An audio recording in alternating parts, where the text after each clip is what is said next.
আমরা এটাকে পিক করে বলতেছি যে আমাদের দেশের আনসার আরো কি কি গ্রাম প্রতিরক্ষা বাহিনী আরো কি কি বাহিনী মিলে এই সরকারকে ফেলে দেবে, হাসিনা সরকারকে নিয়ে আসবে।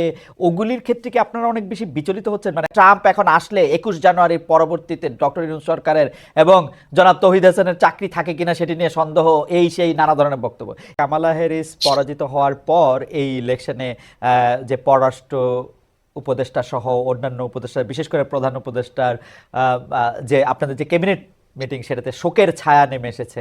ধরেন আমি যদি আয়োজন করে আমার একটা শিক্ষা প্রতিষ্ঠানে আরেকটা দেশের পতাকা পারানের প্রতিযোগিতা করি, তাহলে তো এইটার হিটটাও তো আমার নিতে হবে, তাই না? আহ এই ধরনের কোনো কাজ আমি সমর্থন করি না। আমি শিওর আমাদের সরকারও সমর্থন করে না, এ ব্যাপারে আমি নিশ্চিন্ত।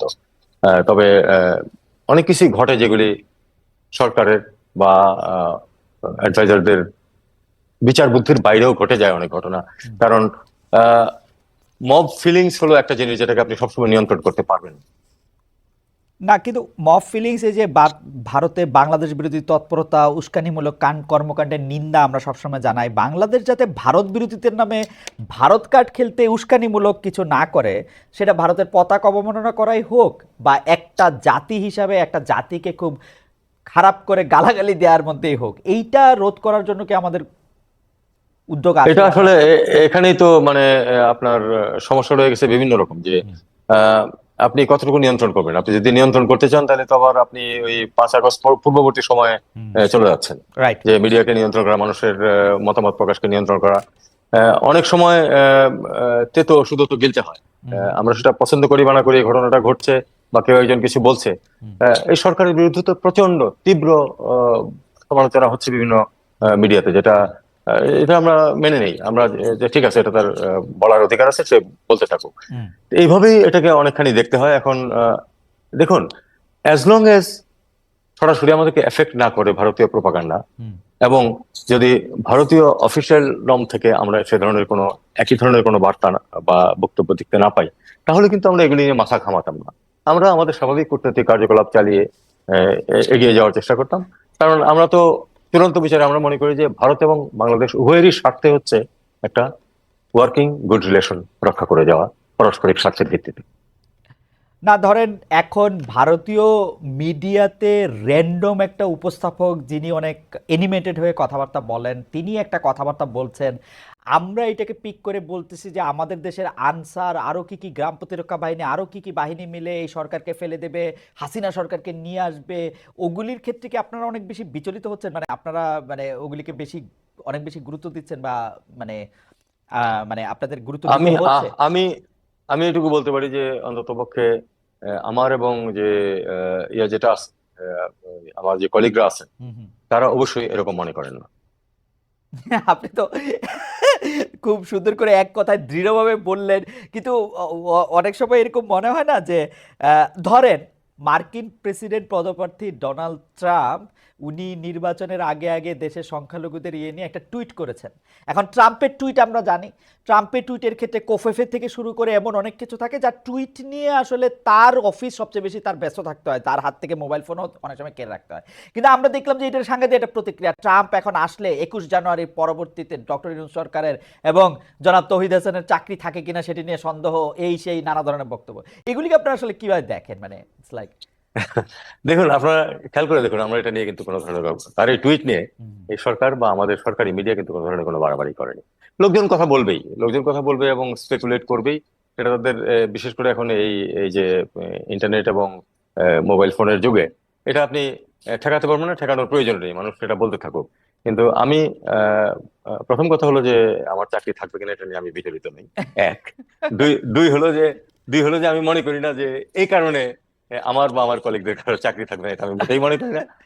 এটা একেবারেই একটা পেরিফেরাল ইস্যু, যেটা নিশ্চয়ই না আমরা বাংলাদেশ এবং যুক্তরাষ্ট্রের সম্পর্কের মাঝে এটার কোনো বড় ভূমিকা থাকবে বলে আমি না মনে করি না। আমরা আমরা এরকমও শুনেছি যে কামালা হ্যারিস পরাজিত হওয়ার পর এই ইলেকশনে যে পররাষ্ট্র উপদেষ্টা সহ অন্যান্য উপদেষ্টা, বিশেষ করে প্রধান উপদেষ্টার যে আপনাদের যে ক্যাবিনেট মিটিং, সেটাতে শোকের ছায়া নেমে এসেছে। আপনারা খুব এটা সম্পূর্ণ এটা এটা এটা আবার একটা অপপ্রচার।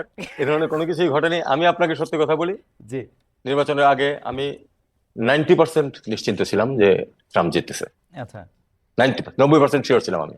10% সম্ভাবনা রাখছিলাম যে আউট অফ, মানে একটা আউটসাইড চান্স থাকতে পারে কমলা হ্যারিসের, জি কিন্তু otherwise there is no way.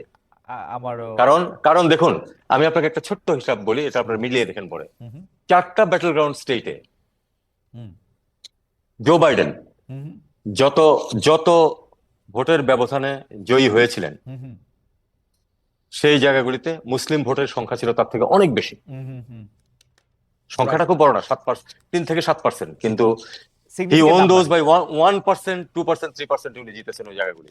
এবং সিগনিফিকেন্ট নাম্বার। অর্থাৎ সিম্পলি ওই যদি মুসলিম ভোট ওখানে না যেত, উনি জিততেন না। এক্স্যাক্টলি। এবার এবারে কিন্তু কংগ্রেস অবশ্য সেটা হয়তো এবারের মতো অতটা ইনফ্লুয়েন্সিয়াল হয় নাই, কিন্তু এবার তো তাদের সেই অবস্থান ছিল না, মুসলিমরা তো চোখ ফিরিয়ে নিয়েছিল। ইসরায়েল ঘটনার পরে, বিশেষ করে মানে জি, গাজায় ইসরায়েল ক্রমাগতভাবে ঘটনার পরে। পরে নেতানিয়াহুর জি আগ্রাসনের পরে। জি আচ্ছা, আমরা একটু অন্য প্রসঙ্গে যাই, যে কালো টাকা পাচার করা টাকার প্রধান গন্তব্য দীর্ঘদিন ধরে সুইস ব্যাংক, কিন্তু এখন আমরা দেখছি যে গত সরকার আমলে, অর্থাৎ শেখ হাসিনা সরকার আমলে ক্ষমতাসীনদের মধ্যে, ক্ষমতাধরদের মধ্যে সন্দেহজনক বিপুল অঙ্কের টাকা বিনিয়োগ হয়েছে যুক্তরাজ্যে। আমরা কারোর জন্য 300 বাড়ি, 400 বাড়ি এরকমের কথা শুনেছি, 6,000 কোটি টাকার বেশি সম্পত্তির কথা শুনছি। এই সম্পত্তির বিষয়ে এখন আপনারা কি করবেন? মানে আপনি টেলিগ্রাফের উদাহরণ আমি দিচ্ছেন, আমার প্রিয় পত্রিকা ইংল্যান্ডের গার্ডিয়ান কিন্তু লিখেছে, মানে মানে শেখ হাসিনার সহযোগীরা যুক্তরাজ্যে, আপনি নিশ্চয়ই জানেন, বিলাসবহুল সম্পত্তি কেনার পেছনে কোটি কোটি টাকা ব্যয় করেছে। আপনি কয়েকটা জিনিস খেয়াল করুন। এক, যে নিঃসন্দেহে এই 6,000 কোটি হলো টিপ অফ দি আইসবার্গ। আরো অনেক বেশি আছে যেগুলো এখন আনরিপোর্টেড। দুই, প্রতিটি পেমেন্ট আপনি খেয়াল করুন, হয় ভার্জিন আইল্যান্ডস অথবা আইল অফ ম্যান হয়ে এসেছে টাকাগুলি। অর্থাৎ খুব পরিষ্কার ভাবে এগুলো কালো টাকা, কোনো সন্দেহ নেই, এই দুইটা চ্যানেলে কালো টাকা আসে। এবং আমি জানি না এখন ব্রিটেন এর মতো পুরনো ডেমোক্রেসি, ব্রিটেনের মতো এরকম গণতন্ত্র, ট্রান্সপারেন্সি ইত্যাদির প্রবক্তারা, তারা এটা কি করে অ্যালাউ করছেন। কারণ এটা খুব পরিষ্কার যে বাংলাদেশ থেকে এভাবে টাকা পাচারের, টাকা নিয়ে যাওয়ার কোনো ধরনের আইনগত ব্যবস্থা নেই। এবং এই যে মানুষগুলি, তারা যতই দেখাক যে তারা বাইরে ব্যবসা করেছে, এটা তো অনস্বীকার্য যে টাকাগুলো বাংলাদেশের। তারা দেখিয়েছে বিভিন্ন ভাবে যে আমি তো অমুকখানে উপার্জন করেছি, অমুকখানে। তারা যদি চেক করে দেখবে যে ওখানে তাদের কোনো আয় নেই, সব আয় এসেছে বাংলাদেশ।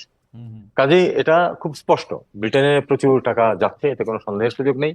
আর অন্যান্য জায়গাতেও গেছে, দুবাইয়ে গেছে, সিঙ্গাপুরে গেছে। আমরা সবখানে, আমি ব্রিটিশদের সাথে যখন কথা বলেছি তখনও বলেছি যে এটা একটা ইস্যু, এবং আমরা চাই যে ব্রিটেন আমাদেরকে এ ব্যাপারে সহায়তা করুক। কারণ আমরা জানি যে 100% টাকা কোনোদিন ফেরত আসবে না, কিন্তু টাকা ফেরত আসে, সিজ করা যায় এবং ফেরত আনা যায়, এটা প্রতিষ্ঠিত হলে পরবর্তীতে যারা সুযোগ পাবে মানে ইয়ে করার, দুর্নীতি করার, তারা সাবধান হবে অথবা তারা নিবৃত্ত হবে।